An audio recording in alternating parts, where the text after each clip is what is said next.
Hello all, welcome to my channel. Shravana మాసంలో వచ్చే మంగళవారాలకు మన సంప్రదాయంలో ఎంతో విశిష్టత ఉంది.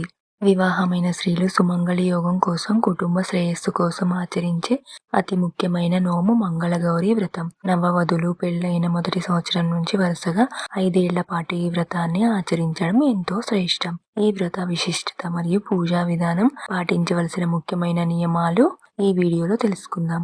ఈ వ్రతాన్ని ఆచరించడం వల్ల భర్తకు ఆరోగ్యాలు ఐశ్వర్యం లభిస్తాయి. గతంలో సావిత్రి, ద్రౌపది వంటి ప్రతివ్రతలు కూడా ఈ వ్రతాన్ని ఆచరించి సౌభాగ్యాన్ని పొందినట్టు పురాణాలు చెప్తున్నాయి. వివాహం కాని కన్యలు అనుకూలమైన భర్త కోసం, సంతానం లేని వారు సంతాన ప్రాప్తి కోసం ఈ వ్రతాన్ని చేసుకోవచ్చు. శ్రీ మహాలక్ష్మి కటాక్షం, గౌరీదేవి అనుగ్రహంతో ఇంట అష్టైశ్వర్యాలు తొలగిపోకుండా స్థిరంగా ఉంటాయి. ఉదయాన్నే తలస్నానం చేసి ఇల్లంతా శుభ్రపరిచి పసుపు నీళ్లు చల్లుకోవాలి. గడపలకు పసుపు కుంకుమలు పెట్టి బియ్యం పిండితో ముగ్గులు వేసి మామిడి తోరణాలు, బంతి పూలతో ఇంటిని అలంకరించాలి. వ్రతం ఆచరించే స్త్రీలు తప్పనిసరిగా ఎరుపు రంగు వస్త్రాలు ధరించాలి. నిండు ముత్తైదువుల కాళ్ళకి పసుపు, పాపిట్లో కుంకుమ ధరించడం అనివార్యం. పూజా పీఠంపై ఎర్రటి వస్త్రాన్ని పరిచి దానిపై కొన్ని బియ్యం పోసి 2 తమలపాకులు ఉంచాలి. పసుపులో కొద్దిగా పాలు పోసి చిన్న గౌరీదేవి విగ్రహాన్ని తయారు చేసి తమలపాకుపై ప్రతిష్ఠించాలి, లేదా అమ్మవారి ప్రతిమను ఉంచవచ్చు. కలశంలో నీరు పోసి కొద్దిగా పసుపు కుంకుమలు వేసి కొబ్బరికాయను ఉంచి గౌరీదేవి పక్కన ప్రతిష్ఠించాలి. తోరం తయారీ విధానం: ఒక తెల్లటి దారాన్ని 5 పోగులు చేసి పసుపు పూసి 5 ముడులు వేసి ఒక పువ్వును కట్టాలి. ఈ తోరాన్ని అమ్మవారి పాదాల వద్ద ఉంచి పూజించాలి. ముందుగా విఘ్నేశ్వరుణ్ణి పూజించిన తర్వాతే మంగళగౌరి వ్రతాన్ని ప్రారంభించాలి. దీపారాధన నియమాలు: మట్టి ప్రమిదలకు కుంకుమ బొట్లు పెట్టి ఆవు నెయ్యి వెయ్యాలి. 16 ఒత్తులను ఒక వత్తిగా చేసి వెలిగించాలి.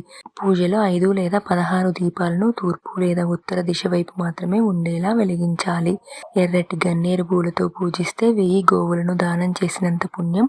గులాబీ పూలతో పూజిస్తే ఆర్థిక కష్టాలు తొలగుతాయి. 16 పసుపు కొమ్ములను ఎర్రటి దారంతో కుట్టి పార్వతీదేవి పటానికి వేయడం విశేష ఫలితాన్ని ఇస్తుంది. పాలు పొంగించి చేసిన పరమాన్నం ముఖ్యమైన నైవేద్యం. దీంతో పాటు నానబెట్టిన శనగలు, పులిహోర, గారెలను నివేదించవచ్చు. ఓం మంగళగౌరియే నమః లేదా మంగళగౌరి అష్టోత్తర శతనామావళితో పసుపు కుంకుమ అక్షింతలతో పూజించి చివరిగా ధూపదీపాలు హారతి ఇచ్చి మంగళగౌరి వ్రత కథను చదువుకోవాలి.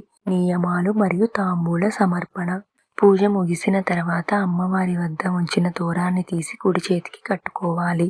5 లేదా కనీసం 1 ముత్తైదువులకు తాంబూలం ఇవ్వాలి. వ్రతం తొలిసారి చేసేవారు మొదటి తాంబూలాన్ని తమ తల్లికి, తల్లి లేని పక్షంలో అత్తగారికి ఇవ్వాలి. ముఖ్యమైన నియమం: ఈ వ్రతం సౌభాగ్య వ్రతం కాబట్టి తాంబూలంలో పసుపు కుంకుమలు, విడి పొట్లాలు ఉంచకూడదు. తాంబూలంలో ఉండవలసినవి 2 తమలపాకులు, అరటిపండ్లు, పువ్వులు, గాజులు, ఎర్రటి జాకెట్ ముక్క మరియు పచ్చి శనగలు. ముత్తైదువులు దొరకని పక్షంలో సమీపంలోని అమ్మవారి ఆలయంలో తాంబూలం సమర్పించవచ్చు.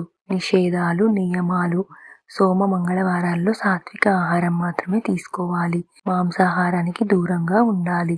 పూజ చేసే రోజు పగటిపూట నిద్రపోకూడదు. ఉపవాస నియమాలు పాటించాలి. పూజ అనంతరం ప్రసాదాన్ని మొదట భర్తకు ఇచ్చి ఆ తర్వాతే స్త్రీలు స్వీకరించాలి. మరుసటి రోజు కలశంలోని నీటిని ఇల్లంతా చిలకరిస్తే వాస్తు దోషాలు తొలగుతాయి. పూజలోని అక్షింతలను దాచుకుని బయటకు వెళ్ళేటప్పుడు తలపై చల్లుకుంటే కార్యసిద్ధి కలుగుతుంది.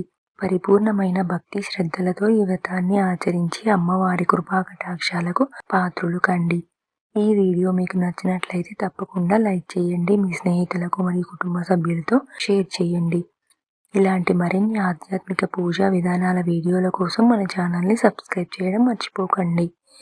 ధన్యవాదాలు.